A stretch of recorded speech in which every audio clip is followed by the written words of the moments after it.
Escríbanme el cafecito bien temprano en la mañana. Seguimos.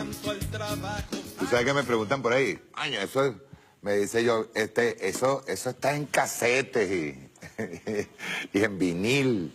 No, eso es pura tecnología, mira. Discotera, guardando. Bien, vamos a lo siguiente, ¿ves? Fíjense, en la cumbre G20, HispanTV sacó, por eso es que uno va haciendo los análisis, va viendo qué es lo que está pasando, y sacó un reportaje cortico, pero muy bueno, HispanTV, sobre los deslucidos que estuvieron los países, los latinoamericanos que estuvieron allí presentes, o sobre todo Piñera. Digamos usted Piñera, chico, está en plena, el tipo es idiota. Están en plena reunión del G20 y sale a hablar de Venezuela. O sea, lo deslucido que están. Ahí está Francia. Ahorita Macron acaba de echar para atrás. Macron, sí. Acaba de echar para atrás el tema del alza de la gasolina. El sindicato más grande, lo decía Larissa ahorita en el clip, el sindicato más grande de Francia no apoyó la protesta. Pero la violencia fue tan grande también, la respuesta popular fue tan grande que congelaron el tema de la subida de precio de la gasolina. Los pueblos son los que se imponen, no son estos gobiernitos cobardes. No, eso no. Vamos a verlo en HispanTV, que es deslucido, se llama el Cumbre del G20. Ruédalo.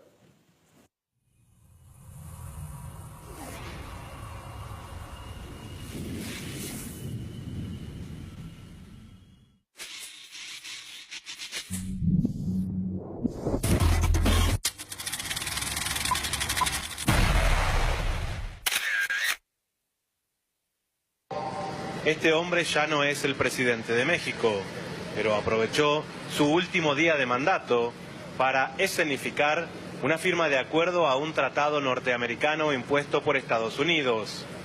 Aceptó que el atril desde donde habla tenga el escudo de las barras y las estrellas, a pesar de estar en Argentina, y que le pongan en su escritorio una carpeta que ya estaba firmada con anterioridad. Por eso, el primer ministro de Canadá prefirió dejarla cerrada.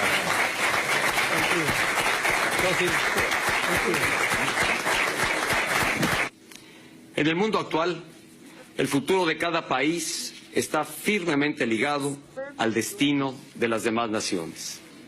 En América del Norte lo hemos comprendido. Sabemos que la prosperidad de cada una de nuestras sociedades será mayor y más firme si se basa en la prosperidad de la región entera. Culmina la cumbre del G20 en la República Argentina y el balance para los países latinoamericanos que participan en ella, como son Argentina, Brasil y México, no parece ser positivo. El presidente de facto de Brasil, Michel Temer, que asumió por un golpe parlamentario a Dilma Rousseff, apoyado por la bancada evangélica sionista, a pesar de pertenecer al grupo de los BRICS, que acompaña a Rusia, India, China y Sudáfrica, pasó sin trascendencia. El presidente electo, Jair Bolsonaro, prefirió no acompañarlo para recibir en Río de Janeiro a John Bolton, asesor de seguridad de la presidencia de Estados Unidos. Chile no es parte del G20, pero tuvo una invitación especial del gobierno argentino. El presidente evitó referirse a los recientes asesinatos de mapuches en su país y, en cambio, se dedicó a atacar a la República Bolivariana de Venezuela. Queremos decir con mucha claridad que en Venezuela no hay democracia, no hay respeto a los derechos humanos, no hay separación de poderes, no hay libertad de expresión. Venezuela está pasando por una profunda crisis económica. Desde la guerra de 1982, ningún primer ministro británico había estado en Buenos Aires. El tema de la soberanía de las islas, el Atlántico Sur y la base de la OTAN estuvo deliberadamente afuera de la agenda. En su lugar, Mauricio Macri cerró la cumbre con declaraciones vacías de contenidos y acciones claras y anunció que la cumbre del G20 del 2020 será realizada por la cuestionada monarquía saudita.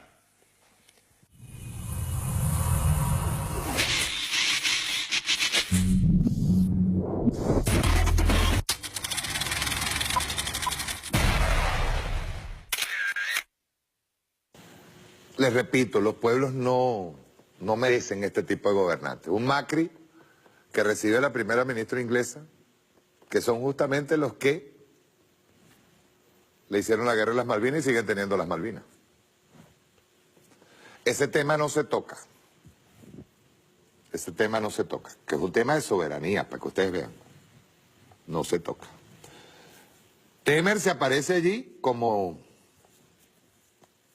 digamos, como figura decorativa, mientras Bolsonaro está entrevistándose con John Bolton, ya lo expliqué ahorita. Peña Nieto, en su último intento, era un acuerdo que ya habían firmado con el NAFTA 2, o sea, el Tratado de Libre Comercio entre Canadá, México y Estados Unidos, que ya lo está echando, o sea, ya lo está cuestionando López Obrador. Y Piñera, ¿cómo se puede hablar de democracia cuando este tipejo, ¿verdad?, tiene en este momento asesinatos a los mapuches? O sea, ¿de qué tipo de...? Tipo habla de dictadura cuando utilizó a la policía para matar a los indígenas chilenos. O sea, ¿qué tipo de moral hay ahí? Por eso es que digo que no, son pueblos que no merecen este tipo de gobernantes. No los merecen. Y esos pueblos, más temprano que tarde, van a levantarse. Más temprano que tarde. Que eso creo que es lo que ellos no ven allá. No ve, el imperialismo no ve esto. Podrán tener toda la tecnología del mundo, pero los pueblos cuando se levantan no hay posibilidad de pararlos. Eso es lo que pasó en Francia. Cuando un pueblo sale a la calle y está todos los días, no, es no, es no, tienen que echar para atrás la medida. Tienen que echarla para atrás. Medidas neoliberales en este momento están fuera de contexto. Un mundo que está exigiendo cada día más un control, que está exigiendo cada día más humanidad, que traten de imponer la misma agenda de hace 20, 30 años, la de Milton, la de Friedman, nadie lo entiende. Y los pueblos se irán levantando. Ahora, Andrés Manuel López Obrador tomó posesión de la presidencia. Los medios de comunicación saben que una cosa curiosa, porque recordé a Chávez, los medios de comunicación mexicanos y los medios de comunicación incluso mundiales, entre ellos BBC y El País, lo tienen como una incógnita, ¿no? Pero están, tú sabes, dicen que es el único presidente izquierdista que ha llegado, y se lo recalcan a cada rato, el único presidente izquierdista que ha llegado a México. El único presidente izquierdista que ha llegado a México. Durante la campaña trataron de descalificarlo, con Chávez, con Nicolás Maduro, trataron de descalificarlo. Pero extrañamente, a excepción de Jaime Bailey, por supuesto, extrañamente los medios de comunicación están como en una luna de miel, ¿ves? Les voy a poner, eso sí, a través de los medios de comunicación, tú colocas a un periodista tirando un discursito allí y tú te das cuenta que ese discursito o esa producción audiovisual de ese medio de comunicación está prácticamente diciéndole a López Obrador por dónde tiene que ir las cosas. ¿Verdad? Como una advertencia, pues. Entonces vamos a ver este otro video, AMLO, opiniones iniciales. Esta luna de miel va a durar poquito. Y luego quiero hacer un comentario. Rueda.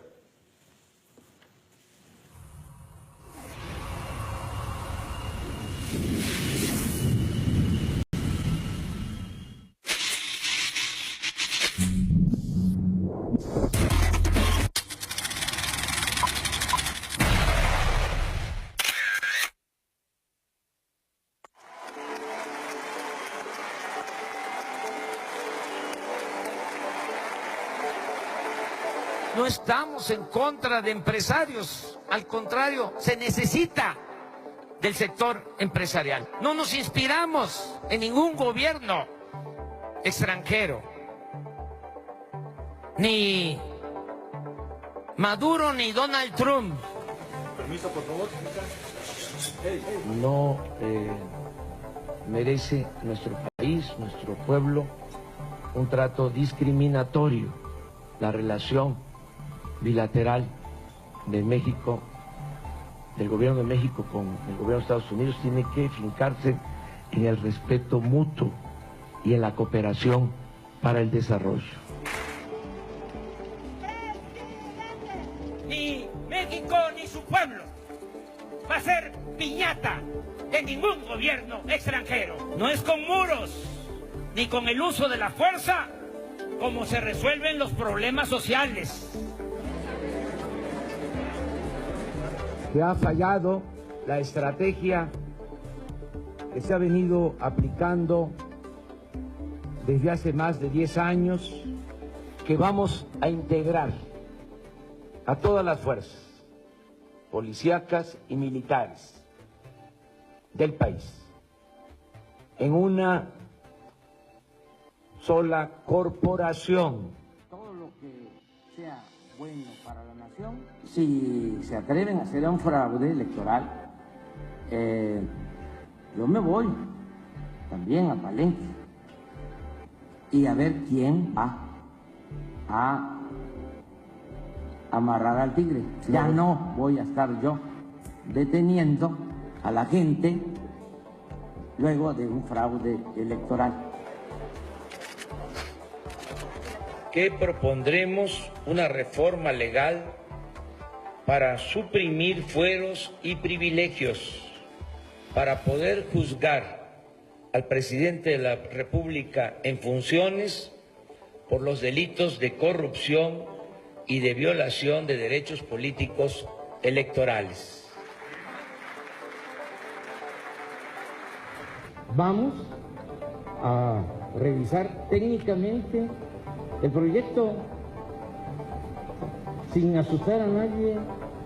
Propongan ustedes 5 técnicos, ustedes 5 técnicos del gobierno, 5 técnicos de nosotros, 15, ya a partir de hoy, a la revisión y con toda honestidad, decir si procede, no procede.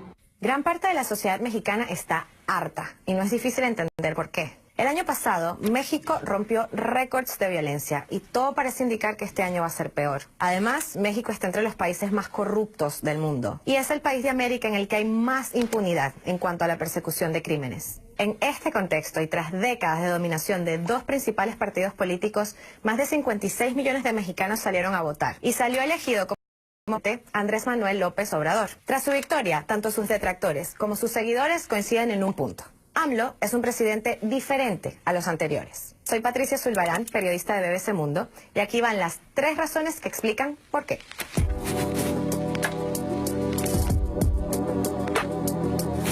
El 1 de julio, AMLO recibió más de 30 millones de votos. Ningún presidente en la historia de México había recibido tantos votos. Para hacer una comparación, AMLO recibió el doble de votos que hicieron presidente a Felipe Calderón en el 2006. Además, Morena, el partido que lo apoya, recibió una mayoría aplastante, tanto en el Congreso como en el Senado. Es el primer presidente en más de 70 años que no pertenece ni al PRI ni al PAN.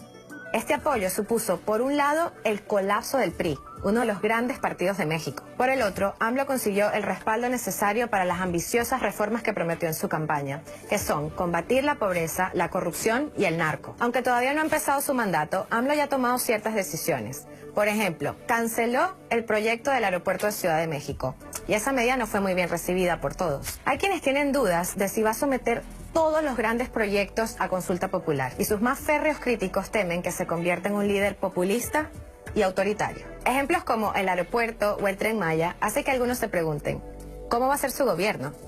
Lo que sabemos es que AMLO va a ser el primer presidente de izquierda de México, pero es una izquierda con matices. AMLO también es un político inusual, porque pese a llevar 40 años de carrera política, siempre fue visto como alguien de afuera, alguien que no pertenecía ni a los círculos económicos ni a las poderosas familias. Pero volvamos a las izquierdas.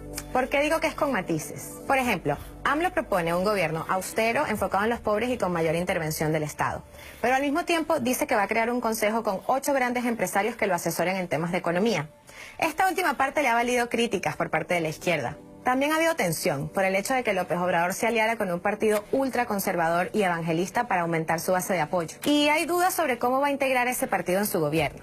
Por el lado de los empresarios, algunos dicen que las políticas de izquierda de AMLO van a afectar la economía, que es la segunda más grande de la región. Y ya para terminar, AMLO es visto como uno de los presidentes más controvertidos que haya tenido México. López Obrador va a tener que lidiar con una sociedad clasista y muy polarizada, dividida además entre sus partidarios y sus detractores, algo causado en parte por varias medidas bien polémicas, algunas de ellas contradictorias con las propuestas que hizo al principio. Un ejemplo de eso es que cambió de opinión cuando dijo que iba a sacar a los militares de las calles y luego no solo dijo que no lo haría, sino que aumentaría su presencia. Pese a la controversia que le ha rodeado, hay 30 millones de mexicanos que creen en la idea de AMLO de transformar el país. Y ahora tiene 6 años para demostrarlo.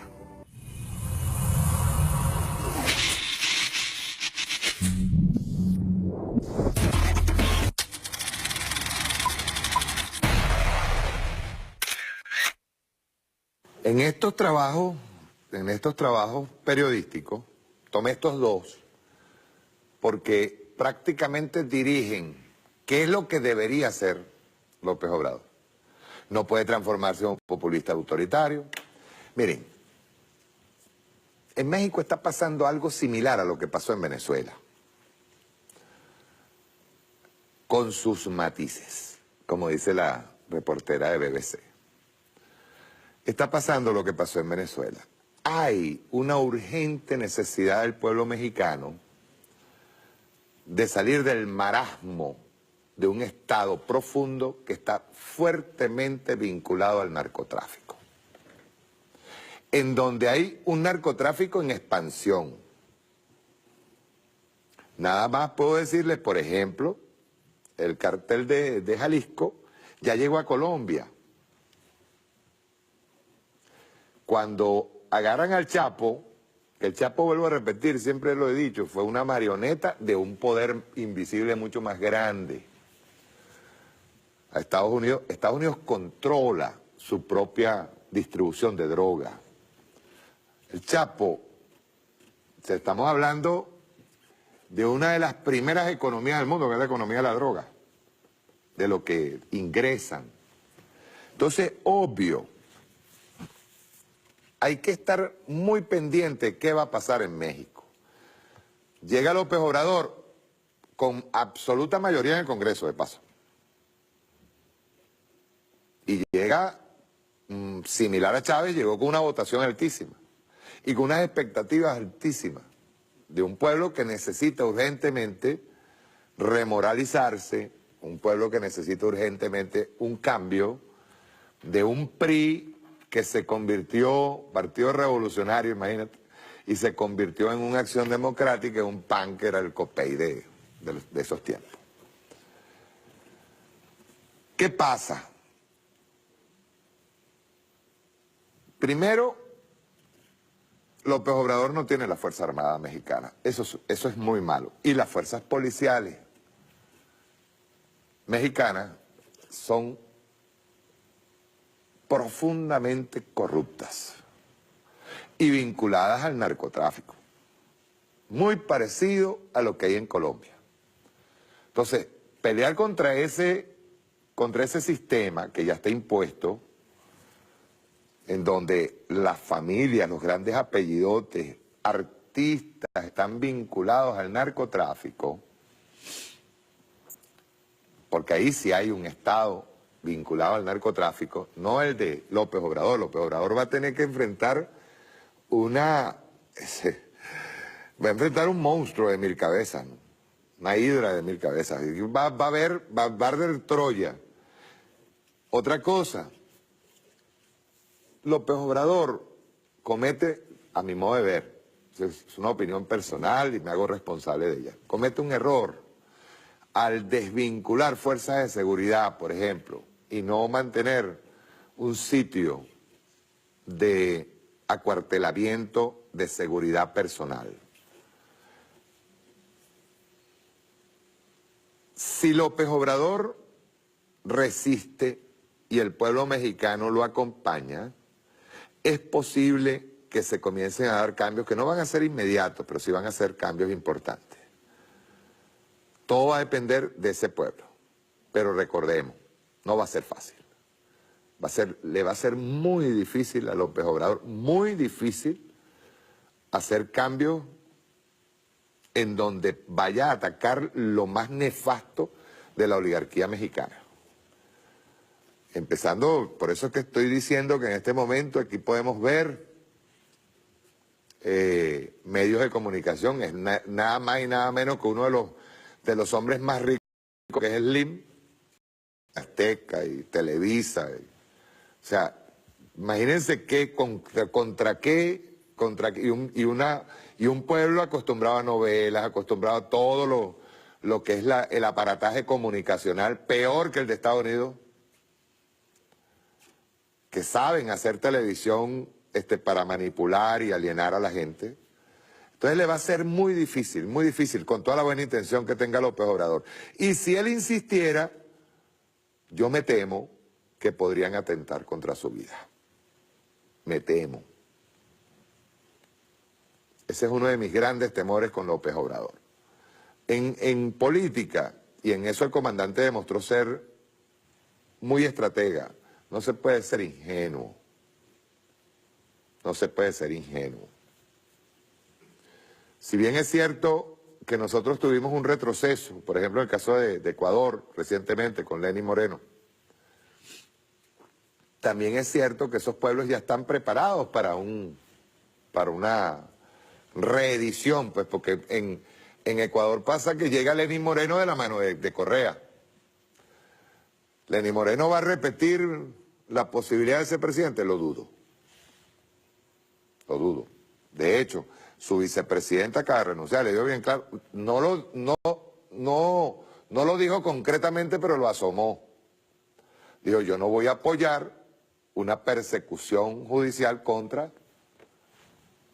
otras personas, pues, contra personas que están, nada más que por el hecho de tratar de que no regresen. En Ecuador se está haciendo algo peor que en Brasil. La descalificación y puesta en juicio probable, no solamente a su vicepresidente, al ex vicepresidente, sino también a Correa, va a traerle problemas graves. Por eso es que yo digo que estos gobiernitos se instalaron y pensaron que ya estando en el poder podían hacer los cambios pertinentes y están equivocados. Podían irse hacia atrás, retroceder en todas las medidas que se aplicaron en los gobiernos progresistas y están equivocados. Yo lo veo muy, pero muy cuesta arriba que en el caso de Ecuador un Lenín Moreno pueda repetir. Un tipo que es detestable. Y el pueblo lo detesta, o sea, por traicionero.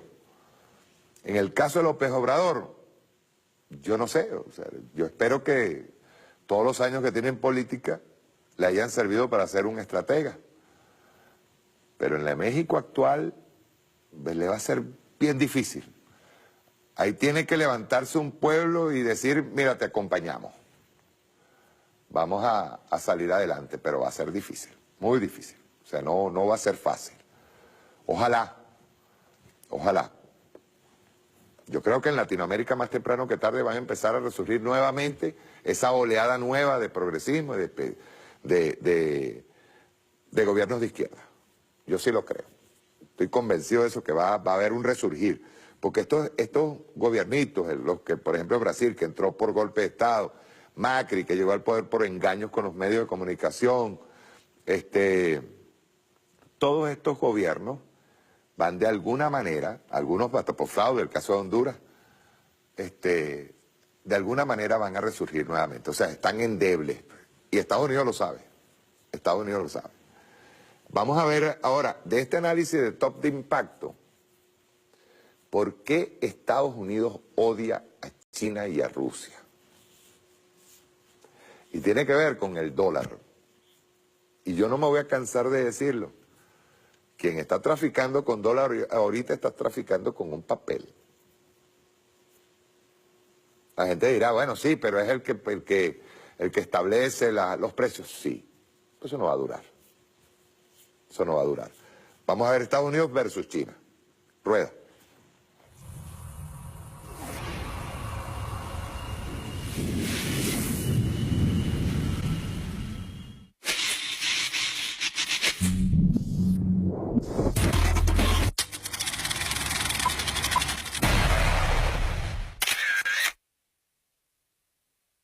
Te explicamos por qué el dólar tiene tanto peso en el mundo y por qué preocupa a Washington que algunos países empiecen a dejar de negociar con su moneda. ¿Por qué tiene tanto valor este billete? Es un pedazo de papel a pesar de todo, ¿no? Este papel se hizo tan valioso porque este papel era respaldado por oro. Si este papel no estuviera respaldado por oro, sería un simple pedazo de papel. Tú podías ir al banco y decir, deme $20 en oro. Tú entregabas este papel y ellos te daban $20 en oro. Eso fue hasta 1971. De ahí en adelante, los Estados Unidos abandonó el estándar de oro, pero como dije antes, sin oro o plata, esto es un pedazo de papel. Los Estados Unidos necesitaba otra cosa que le diera valor. Y se les ocurrió una idea, pero para darle valor a este pedazo de papel, el presidente Nixon fue a Saudi Arabia y habló con el rey de ahí y le ofreció protección.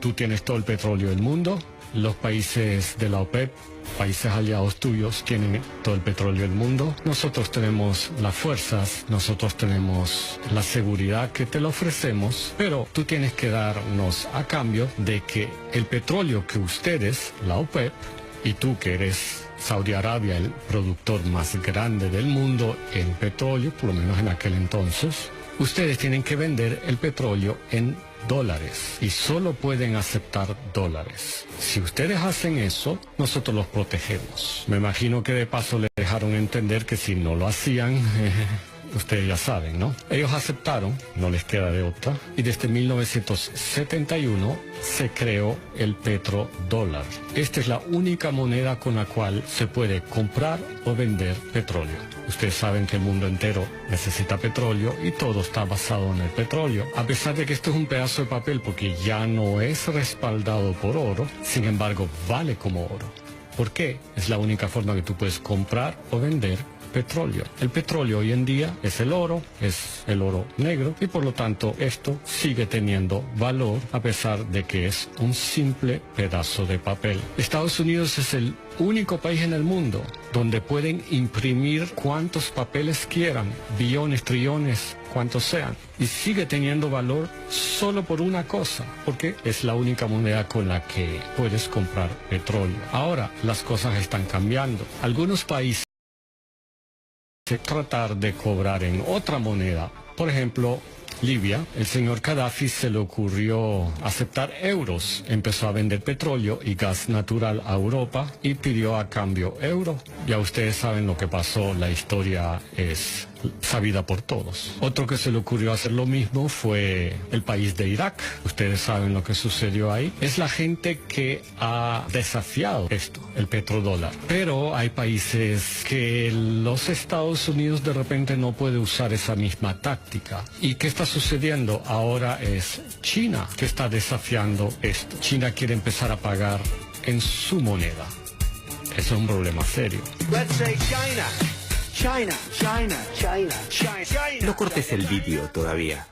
Mira, te dejo una explicación interesante con un ejemplo más que curioso para entender la influencia del dólar en el mundo entero. ¿Cuántas tazas de té usted se toma al día? ¿Usted no se ha puesto a pensar a dónde se va el dinero que usted paga por esta bebida aromática? Supongamos que una taza de té le cuesta a usted 5 rublos. Las hojas de té las recogen, supongamos, en una plantación de la India. Llegan hasta Rusia en un barco carguero con bandera de un tercer país. Y el precio por este envío es de, supongamos, 1 o 2 rublos.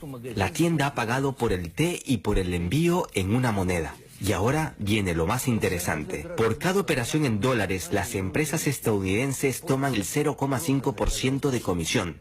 Parece una suma insignificante, pero los habitantes de Rusia toman al día cerca de 300 millones de tazas de té. O sea, que por el negocio de este producto en Rusia, las empresas estadounidenses reciben 1.500 millones de rublos al día.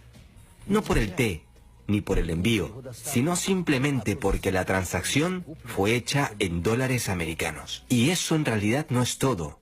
Es solo la punta del iceberg. Cuando en el 2008 la crisis financiera azotó a todo el mundo, los Estados Unidos encendieron sus máquinas de imprimir dinero. En 5 años, del 2009 al 2014, los Estados Unidos imprimieron 4 billones de dólares. 4 billones. Aunque usted no lo crea. De la nada. Simplemente del aire. ¿Cuántos dólares imprimieron después del 2014? Es una información confidencial, secreta. ¿Y cuántos billones de dólares fueron inyectados en el mercado? No lo sabe ni siquiera el presidente de Estados Unidos. ¿Ahora entienden por qué Estados Unidos teme que su moneda deje de ser la moneda principal en el planeta? Pues sí, exacto. Primero reciben comisiones por cada transacción en el mundo y segundo, pueden imprimir cuanto quieran.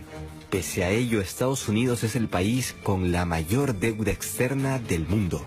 Ojo, no intento defender a Saddam Hussein, ya todos sabemos que era un dictador y un tirano. Pero en Arabia Saudita no es que se respeten mucho los derechos humanos en general. Y si hablamos de los derechos de las mujeres, con mucha mayor razón los árabes salen perdiendo en esta discusión en pleno siglo XXI.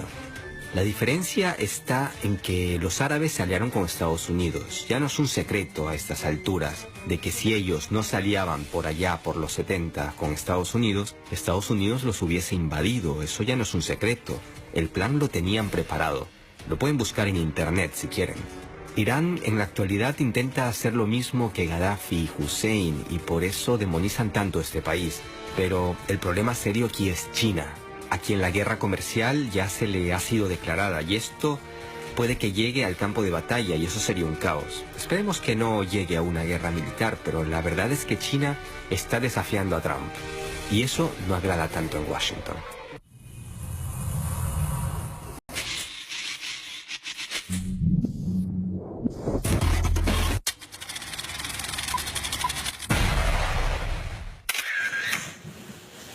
Vean ustedes, lo que le sucedió a Gaddafi tiene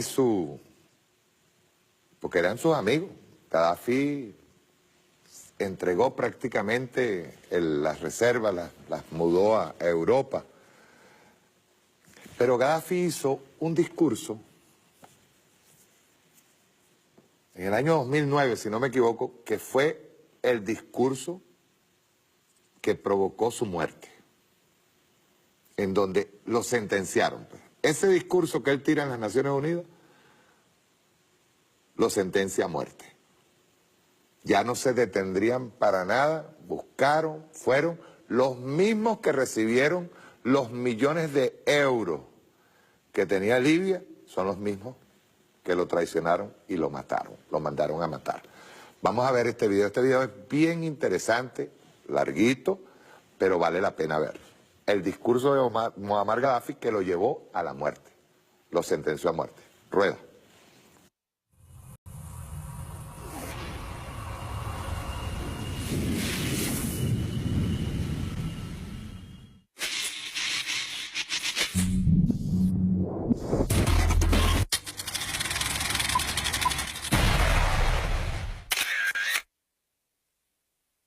Yes, we came, we saw, he died.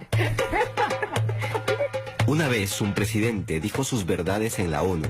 Alabó al presidente de Estados Unidos en ese tiempo, Barack Obama. Y este, luego de 2 años, lo traicionó junto con sus aliados europeos de la OTAN. Lo mataron por decirles todas las verdades. Mira el video de principio a fin. Su discurso duró 1 hora y media, pero te dejo los mejores momentos. En realidad, vale la pena verlo. Como se sabe, las Naciones Unidas fueron fundadas 3 o 4 países. Ellos fueron los que la fundaron, que a la sazón estaban contra Alemania. Las Naciones Unidas fueron creadas por naciones que se unieron contra Alemania en la Segunda Guerra Mundial. Constituyeron un órgano denominado Consejo de Seguridad, que convirtió a esos países en miembros permanentes y le otorgó el derecho de veto. Nosotros no estábamos presentes en ese momento. Las Naciones Unidas se configuraron de acuerdo con esos países que tenían la intención de que nos sumáramos a los planes originales. Esa es la esencia real de las Naciones Unidas cuando se fundaron hace más de 60 años. Eso sucedió en ausencia de unos 165 países a razón de 1 a 8, es decir, 1 estaba presente y 8 estaban ausentes. Esos países redactaron la carta, de la cual tengo aquí una copia. Al leer la Carta de las Naciones Unidas, se puede constatar que el preámbulo de la Carta difiere de sus artículos. ¿Cómo surgió la Carta? Todos los que asistieron a la Conferencia de San Francisco en 1945 participaron en la redacción del preámbulo, pero dejaron los artículos y el reglamento interno del llamado Consejo de Seguridad en manos de los expertos, los especialistas y los países interesados, países que habían establecido el Consejo de Seguridad, los que se habían unido contra Alemania. El preámbulo es muy atractivo, nadie lo objeta, pero todas las disposiciones que aparecen después lo contradicen completamente.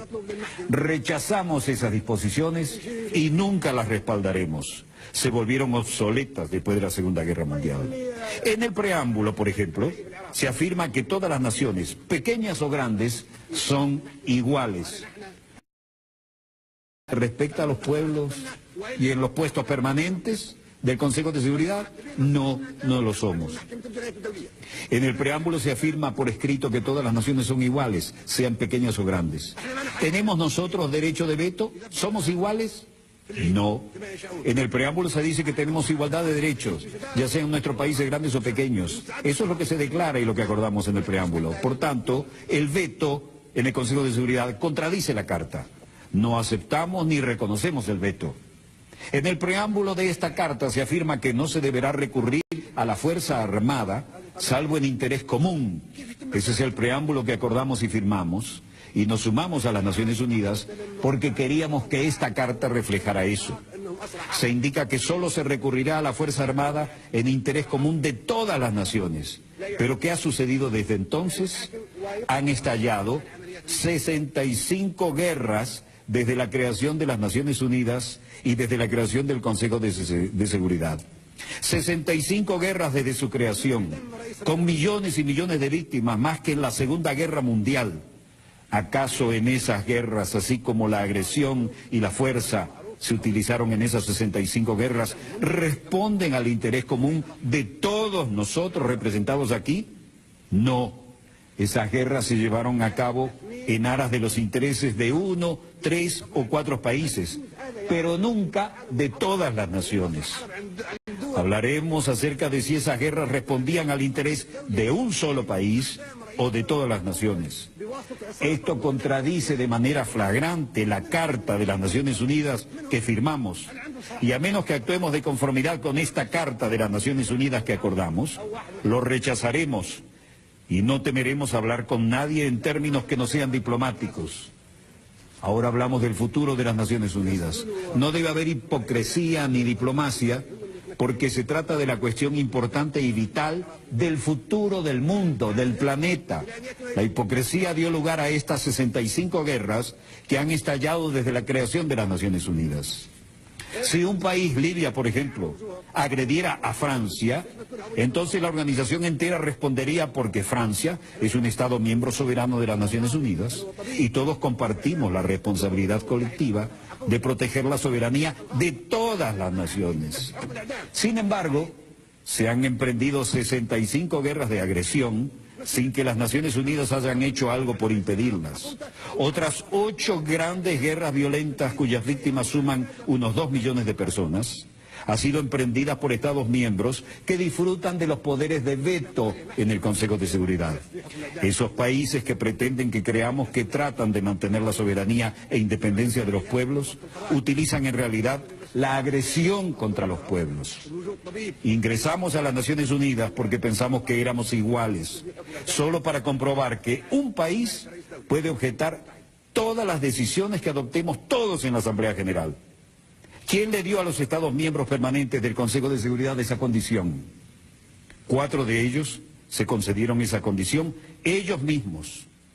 El único país que nosotros en esta Asamblea elegimos con la condición de Estado miembro permanente en el Consejo de Seguridad es China. Ello se hizo democráticamente. pero los demás puestos nos los impusieron de manera no democrática a través de un procedimiento dictatorial llevado a cabo en contra de nuestra voluntad y no debemos aceptarlo. La reforma del Consejo de Seguridad que necesitamos no es la de un aumento del número de miembros, lo que solo empeoraría las cosas para utilizar la expresión común. Sencillamente perpetuaría la proliferación de la superpotencia. Por consiguiente, rechazamos que se aumente el número de puestos permanentes. La solución no es contar con más puestos permanentes, lo que sería muy peligroso. Aumentar las superpotencias aplastaría a los demás pueblos de los países pequeños, vulnerables y del tercer mundo, que se están agrupando en lo que denominamos el grupo de los 100. 100 países pequeños que se unen en un foro que un miembro ha denominado el Foro de los Países Pequeños. Comunicar sus esfuerzos para superar los desafíos que son nuestro principal enemigo común, el cambio climático, las crisis internacionales, el deterioro económico del capitalismo, la crisis alimentaria, la crisis del agua, la desertificación, el terrorismo, la inmigración, la piratería, las epidemias naturales y las epidemias causadas por el hombre, la proliferación nuclear. Tal vez la gripe H1N1 fue un virus creado en un laboratorio que quedó fuera de control y que originalmente se había concebido como un arma militar. Entre esos retos también cabe citar la hipocresía, la pobreza, el miedo, el materialismo y la inmoralidad. Ningún país tiene derecho a intervenir en los asuntos internos de ningún gobierno, sea este democrático o dictatorial, socialista o capitalista, reaccionario o progresista. Esto es responsabilidad de cada sociedad. Es un asunto interno. Si todos nosotros tenemos votos para decisiones importantes aquí en la Asamblea, y no solo el Consejo de Seguridad de la ONU, tendremos justicia y democracia. Y ya no tendremos un Consejo de Seguridad formado por países que han sido elegidos por tener armas nucleares, economías ricas o tecnologías avanzadas. Eso es terrorismo. No podemos permitir que el Consejo de Seguridad sea dirigido por superpotencias. Eso es terrorismo en sí mismo y por sí solo. Si queremos que el mundo esté unido, sea seguro y pacífico, eso es lo que debemos hacer. Decidir todos aquí en la Asamblea. Si queremos seguir viviendo en un mundo de guerra, ustedes eligen. Seguiremos teniendo conflictos y luchando hasta el día del juicio final. A nosotros, los africanos, nos alegra y nos enorgullece el hecho de que el actual presidente de los Estados Unidos sea un hijo de África. Es un acontecimiento histórico. En un país donde en otros tiempos los negros no podían mezclarse con los blancos en los cafés o restaurantes, ni sentarse junto a ellos en el transporte público, el pueblo estadounidense ha elegido como su presidente a un joven negro, el señor Obama, de ascendencia keniana. Eso es algo maravilloso, de lo cual nos sentimos orgullosos. Es el comienzo de un cambio. Sin embargo, en lo que a mí respecta, Obama es un alivio temporal para los próximos 4 o 5 años. Me temo que después tengamos que volver a empezar desde cero.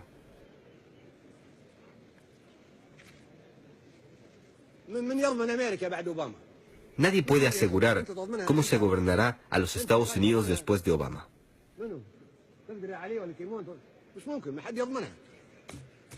Estaríamos contentos si pudiera ser el presidente de Estados Unidos para siempre.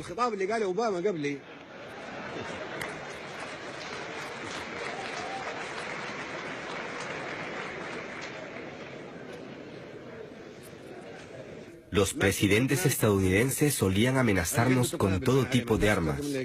Nos amenazaban con lanzar operaciones como Rolling Thunder, enviada a Vietnam, o como la Tormenta del Desierto, enviada a Irak, o la Operación Mosquetero, enviada a Egipto en 1956, o las rosas envenenadas que Reagan envió a los niños libios.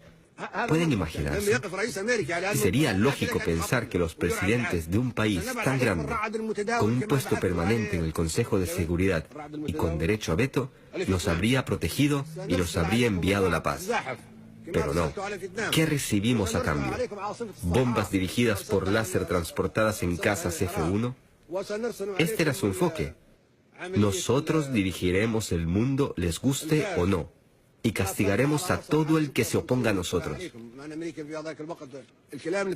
El discurso que pronunció nuestro hijo Obama hoy es completamente diferente. Hizo un llamamiento serio a favor del desarme nuclear, lo cual aplaudimos. Dijo también que los Estados Unidos por sí solos no podían resolver los problemas que enfrentamos y que el mundo entero debería unirse con ese fin. Dijo que debemos hacer más de lo que hacemos ahora, que es solamente pronunciar discursos. Estamos de acuerdo y lo celebramos. Dijo que habíamos venido a las Naciones Unidas a achacarnos unos con otros. Y lo cierto es que cuando venimos aquí, deberíamos comunicarnos mutuamente en pie de igualdad. Dijo además que la democracia no debe imponerse desde fuera, pero en realidad hasta hace poco los presidentes estadounidenses decían que se debía imponer la democracia a Irak y a otros países. Pero Obama habló con franqueza cuando dijo que la democracia no puede imponerse desde fuera.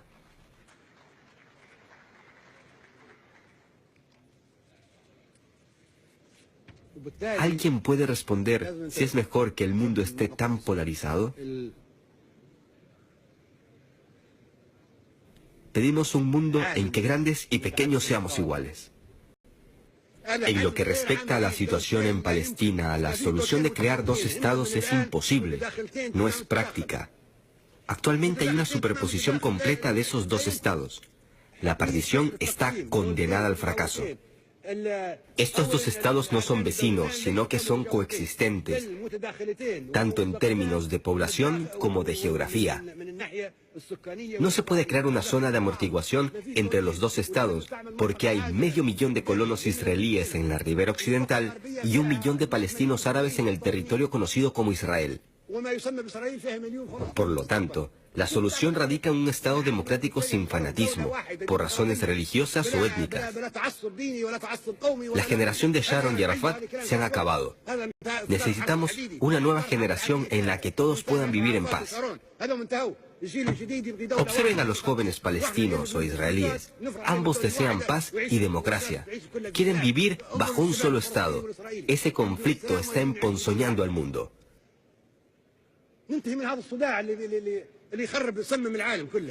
En realidad, la solución se encuentra en el libro blanco que tengo aquí.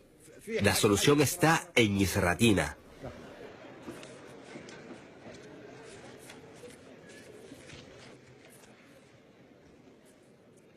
Los árabes no albergan ninguna hostilidad ni animadversión hacia Israel. Somos primos y pertenecemos a la misma raza. Queremos vivir en paz. Los refugiados deberían regresar a sus casas. Son ustedes quienes provocaron el holocausto entre los judíos. Ustedes, y no nosotros, quienes los incineraron. Nosotros les dimos refugio, les dimos amparo durante la época romana, durante el reino árabe de Andalucía, durante el gobierno de Hitler. Son ustedes quienes los envenenaron.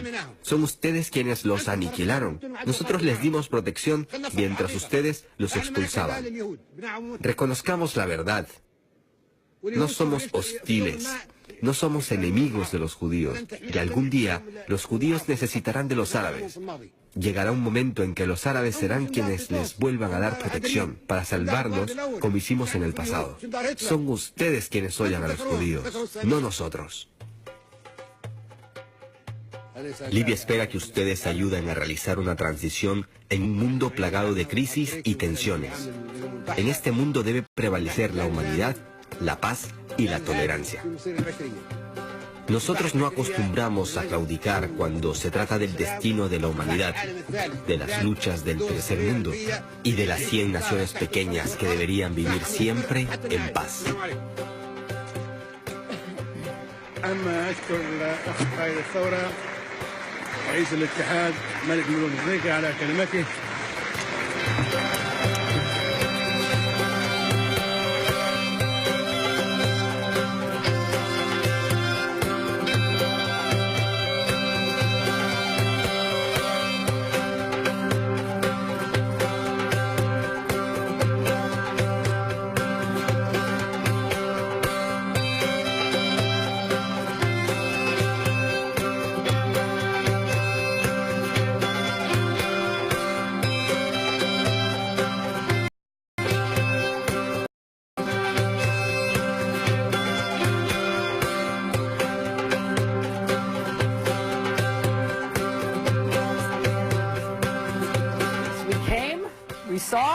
He died. He didn't have anything to do with your visit.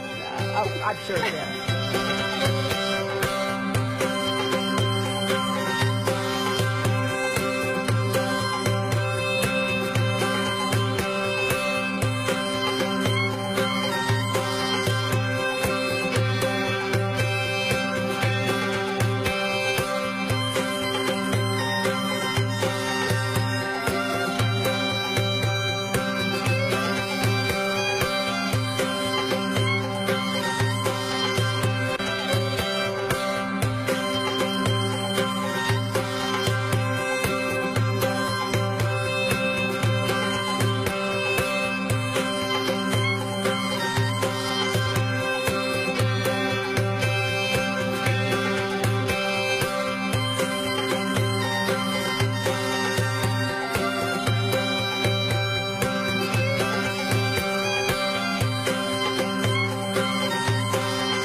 No necesita mucha explicación ese video ahora. Y Obama fue peor que los demás presidentes. Y este que está al frente, ni se diga. Ni se diga. ¿Sabes qué? Con esto quiero finalizar. Por favor, quiero despedirme con la canción. Me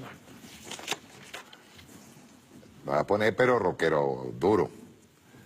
Las 7, téngala ahí cuando me vaya a despedir. Fíjense, Pascualina sacó un artículo bien interesante. Parece que los tiempos cambian. Ya no podemos seguir defendiendo las fórmulas neoliberales. No. Hay un artículo que escribió ahorita Pascualina, se llama Enigmas, que es una respuesta a varios economistas, no voy a nombrarlo, sobre todo uno que tiene una deuda pendiente, porque estuvo involucrado en el ataque de allá del Valle.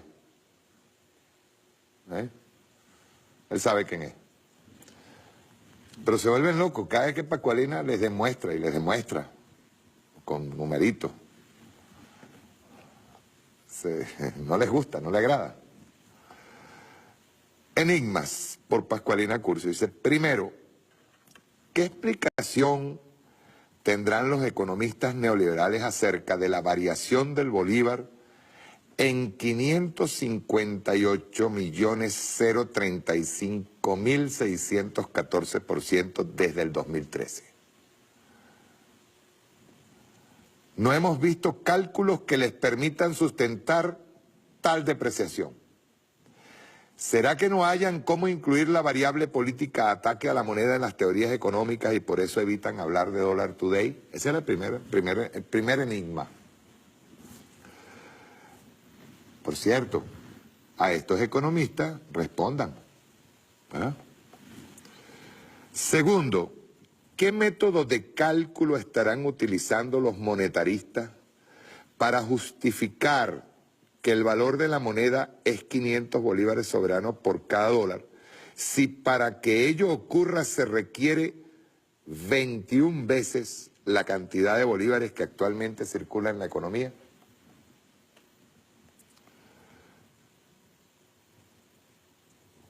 Tercero, es bueno para que respondan a esas preguntas.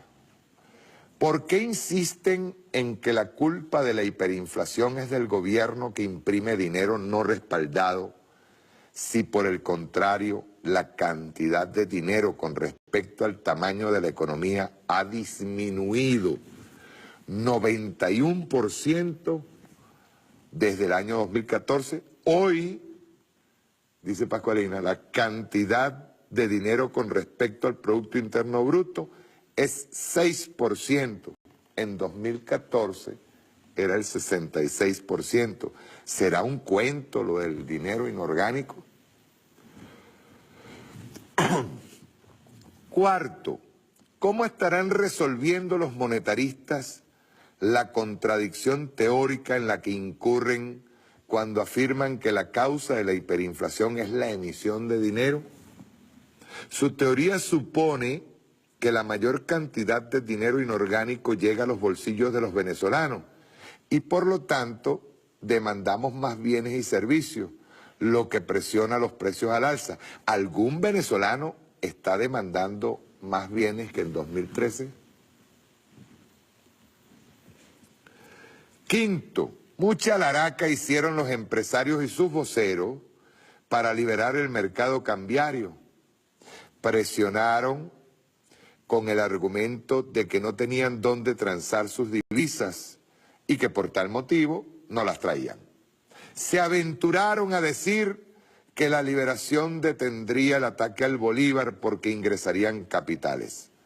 Ahora que ya fue liberado, dicen no tener las divisas. Dicen que el Estado debe inyectarlas. Sin comentario. Podría hacer un comentario con respecto a eso. Está demostrado que el Estado ha sido más eficiente que la empresa privada. La empresa privada ha sido parásita. Sexto, Consecomercio está sugiriendo incrementos de salario. Se han percatado de que los venezolanos hemos perdido el poder adquisitivo y que no lograrán vender su mercancía. ¿Se les habrá ocurrido que dicha pérdida se debe al aumento de los precios? Porque en lugar de ajustes de salarios no detienen la escalada de precios. ¿Por qué no se suman a la campaña contra Dollar Today?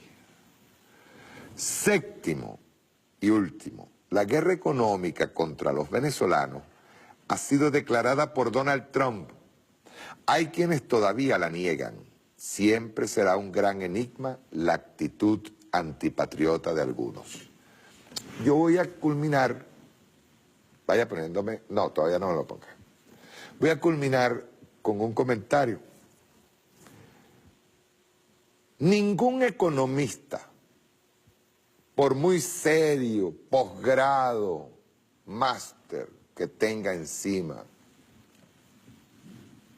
es serio si en sus análisis no incluye la variable Dollar Today. Ninguno. Todo aquel economista que esconda en un análisis serio, ¿verdad? Si es que son serios, en un análisis serio, todo aquel que esconda la variable Dollar Today como principal motor e impulsor de la hiperinflación en el país, está escondiendo el delito. Se convierte en cómplice del delito. Por lo tanto, es verdad, son antipatriotas. Todo aquel economista serio que no tome en cuenta la variable Dollar Today, ya para mí, por lo menos para mí, no es serio.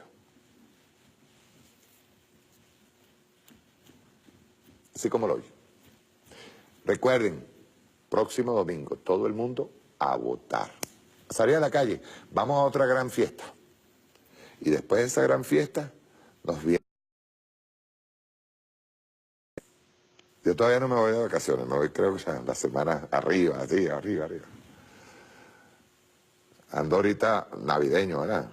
Deberíamos de traer musiquita de Daniel Santos, de la Sonora Matancera, ¿verdad? Para poner también otra variable, para que no digan que uno nada más era Perú, ¿verdad? O hippie doy, como decían antes.